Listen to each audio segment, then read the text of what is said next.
Hey, you want to hear some really useless advice? Just eat less. That's all.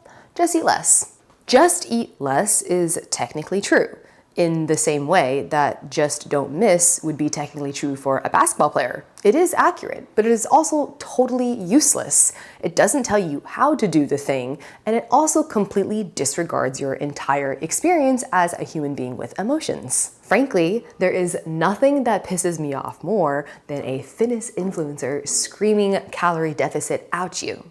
So today, we're gonna talk a little bit about the process to get to the destination that you wanna get to. When those fitness influencers are yelling at you calorie deficit over and over and over again, they are talking about the outcome of what you're looking for. They don't tell you the process. So just saying the outcome doesn't actually give you directions.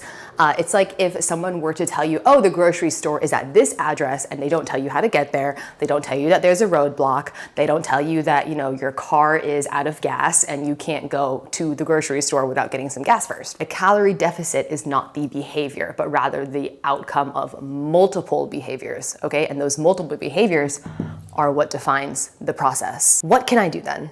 Let's get specific because vague advice is what got us here in the first place. Number one, I want you to stop optimizing for everything and just start showing up. The biggest mistake beginners make is trying to execute a perfect plan before building the skill of executing any plan for long enough. A slightly suboptimal approach you actually follow for 6 months will outperform the perfect approach you abandon within the first 2 weeks every single time. Your first job, you the client, your first job is not to find the perfect deficit number. Your first job is actually to build the identity of someone who somewhat regularly logs their food and moves their body, even if imperfectly, even if inconsistently at first. The goal in month 1 is not visible results. It's proof to yourself that you can be someone who does this kind of thing and you can do it for long enough, okay? So number 2, I want you guys to engineer your environment before you start testing your willpower all the time.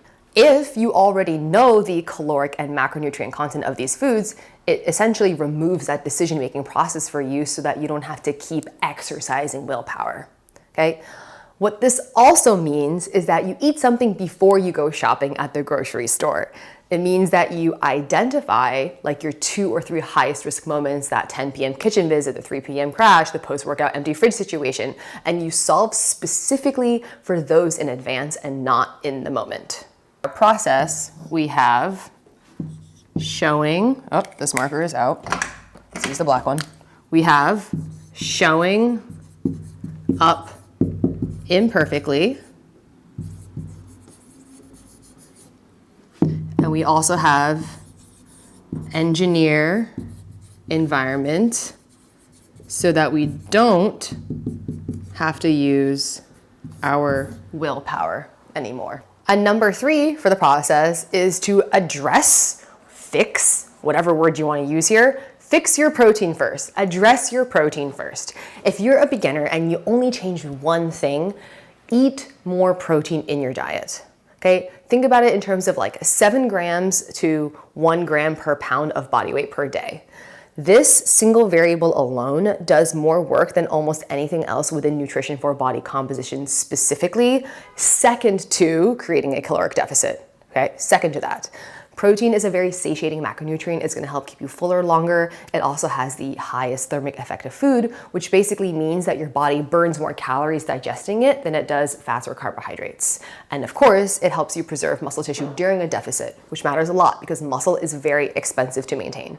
You can eat at a deficit imperfectly and still make significant progress if your protein is high. Lastly, I want you guys to think about building your deficit from both sides, not just nutrition. So most people think about a deficit purely as eating less, right? But your total daily energy expenditure has multiple components. And the one that a lot of people will end up ignoring is NEAT, the non-exercise portion of this, non-exercise activity thermogenesis.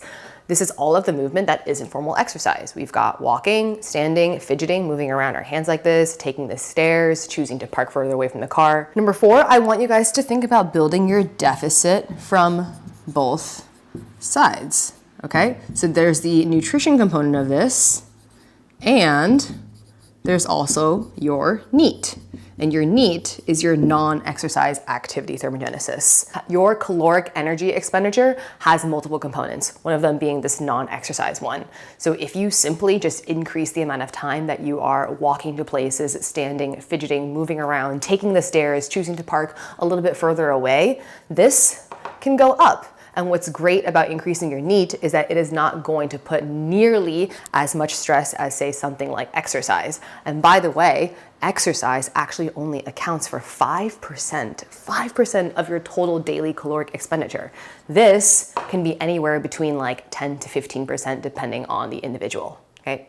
So a huge caveat here is to not leverage movement as your only form of creating a deficit. You need both of these things. So if you show up imperfectly, if you can engineer your environment to not use willpower, if you can address your protein intake, and if you can handle your deficit from both sides, that is your nutrition and your non-exercise activity, these are all really, really, really great entry points to get the outcome that you want. I would actually say that this one in particular is the hardest for most people because a lot of people will think that being a perfectionist is a good thing. It is absolutely not a good thing. If I were a perfectionist, I would not be able to make these videos at all. I'd be freaking out over like how crazy this board setup looks and like just so many other things. Learning how to be okay with the second best choice, the non-ideal choice, again, is going to take you much, much further than trying to execute perfectly for 2 weeks, 3 weeks, okay? If you can do all of this, it will get you here. All right, so again, I don't want to have to sell supplements to make money. So if you want to support the free content that I'm providing, please subscribe to the channel, leave a comment for the algorithm, blah, blah, blah, do all that good stuff. You can also leave your email in the link in the description below. I send out a free newsletter where I have lots of articles that cover things like this. I offer coaching discounts.